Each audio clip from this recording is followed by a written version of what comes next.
사랑하는 성도 여러분, 한 주간도 말씀 안에 거하고 계시는지요? 오늘은 지난 3월 14일 주일에 주신 마태복음 17장 14절부터 21절 난감한 상황을 만나거든이란 제목의 말씀을 묵상하고자 합니다. 묵상을 위한 산책의 장소로는요, 산호제 동쪽에 있는 조셉 디 그랜트 카우니 파크인데요.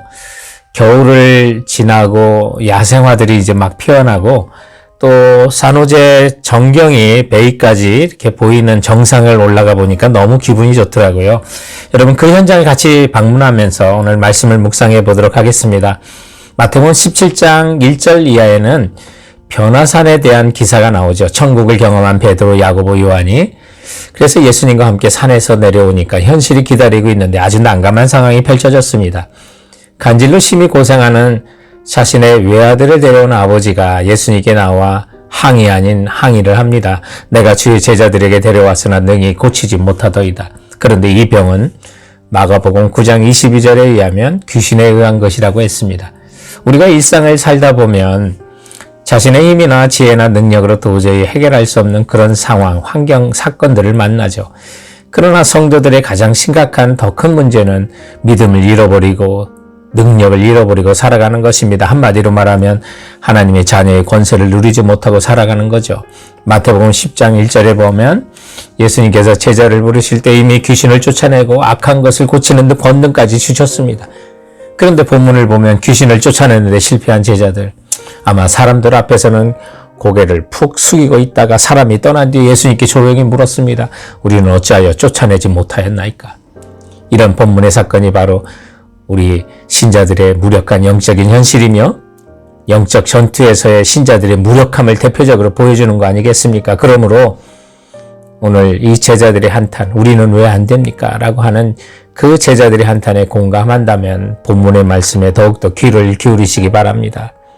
먼저 우리가 난감한 상황을 만날 기억할 것은 뭐냐면 그 문제를 가져오라는 예수님을 기억하시기 바랍니다. 난감한 상황을 만날 때 예수님은 그 문제를 가져오라 늘 말씀하십니다. 17절에도 보면 예수님께서 그를 이리로 데려오라고 하셨는데 그 이리로가 어디입니까? 예수님께로입니다. 그러므로 마가복음 9장 19절에는 예수님께서 그를 내게로 데려오라고 주님께 데려올 것을 명령하셨습니다. 우리를 치유하는 치유자는 예수 그리스도이십니다. 우리를 고치지는 본질적으로 궁극적인 분은 하나님이십니다. 예수님은 하나님이십니다. 우리가 반드시 가야 할 길이고 진리요 생명이십니다. 그분이 우리의 홀로 선한 목자가 되십니다. 그러므로 여러분 문제가 있거든 그것을 가져오라 하시는 그 예수 그리스도를 기억하고 주님께 가져갈 생각을 하시기 바랍니다. 난감한 상황을 만나거든 본문이 가르치는 첫 번째 교훈은 예수님은 진실로 신뢰하라 라고 하는 내용이었습니다. 우리의 난감한 상황을 예수님께 부탁하며 맡길 수 있다면 진실로 예수님을 믿고 신뢰해야만 합니다. 제자들이 귀신을 쫓아내고 병 고치는 일을 실패한 후에 19절에 이때 제자들이 조용히 예수께 나와 이르되 우리는 어찌하여 쫓아내지 못하였나이까 물었습니다. 우리는 어떻게 귀신을 쫓아내지 못한 것입니까? 그때 예수님께서 그 실패의 원인을 뭐라고 하셨습니까? 20절에 보니까 이르시되 너희 믿음이 작은 까닭이니라 하셨습니다. 여기 믿음이 작다라는 말이 본문을 자세히 살펴보니까 어떤 크기의 양을 의미하는 건 아닌 것 같습니다. 왜냐하면 그 다음 구절에 작은 믿음의 양이 얼마나 큰 일을 하는지를 겨자씨만한 믿음으로 산을 옮길 수 있다는 그 비유를 말씀하고 계시기 때문입니다. 그리고 나아가 마가복음 9장 29절에는 마태가 기록하지 않은 예수님의 말씀을 적고 있는데 기도가 아니고는 쫓아낼 수 없다고 하셨거든요. 그렇기 때문에 여기서 작은 믿음이라고 하는 것은 크기를 말하는 양이 아니라 기도로 통해서 예수님과 연결되는 관계를 갖는 어떤 질적인 것인 것을 우리는 알게 됩니다. 그래서 저들이 치유를 간구하는 그 순간 적어도 하나님을 의지하지 않고 겨자씨보다 못한 생명력이 없는 자신의 방법과 경험을 더 신뢰했을 가능성이 크죠. 그렇다면 당연히 우리가 생각하는 것은 저는 얼마 전에 파견받아 귀신을 쫓아냈던 경험이 있었거든요. 그래서 자신이 있었던 것으로 보입니다. 귀신을 어떻게 쫓아냈는지 안다고 착각할 수도 있었습니다. 그러므로 과거에 성공했으니 이번에도 뭔가 할 수 있다고 그렇게 착각했을 가능성이 크죠. 우리 성도들에게도 이렇게 스스로 잘못된 믿음을 가질 때가 있습니다. 전에는 나도 해봤어. 나도 할 수 있어. 그러면서 과거를 신뢰하고 주님을 그 순간 신뢰하지 못하는 그런 실수를 우리도 범할 수가 있는 거죠. 그러므로 지속적으로 하나님의 능력이 나타나는 사역을 하시려면요. 아무리 사역 경력이 많고 사역에 익숙하다 할지라도 매번 처음 하는 것처럼 두렵고 떨리는 마음으로 기도하면서 해야만 합니다. 우리의 사역과 능력과 열매는 우리 자신에게서나 우리의 과거나 방법에서 오는 것이 아니라 하나님으로부터 오는 거죠. 그러므로 믿음이라고 하는 거, 신뢰라고 하는 것, 그 대상이 중요한데 바로 예수 그리스도에 대한 신뢰와 믿음이 없으면 우리는 믿음이 없는 패역한 세대가 되는 것입니다. 우리는 예수 그리스도를 믿음의 철저한 대상으로 신실하게 붙들고요. 과거의 경험이나 우리의 마음이나 역사, 힘을 믿는 것이 아니라 첫사랑처럼 주님을 철저히 믿고 나가시는 우리 성도들 되시기 바랍니다. 난감한 상황을 만나거든 본문이 가르치는 두 번째 교훈은 절박함의 기도와 금식으로 해결하라 하는 것이었습니다. 우리는 기도와 금식으로 우리의 문제를 해결하는 것을 배워야만 합니다. 정말 어려운 일을 만날 때 그 문제를 가져오라는 예수님을 기억하시고요. 그리고 그 예수님을 진실로 신뢰하십시오. 정말로 그리고 진실로 주님을 신뢰하고 믿는다면 그 방법이요. 기도하는 겁니다. 그리고 금식하며 기도하는 겁니다.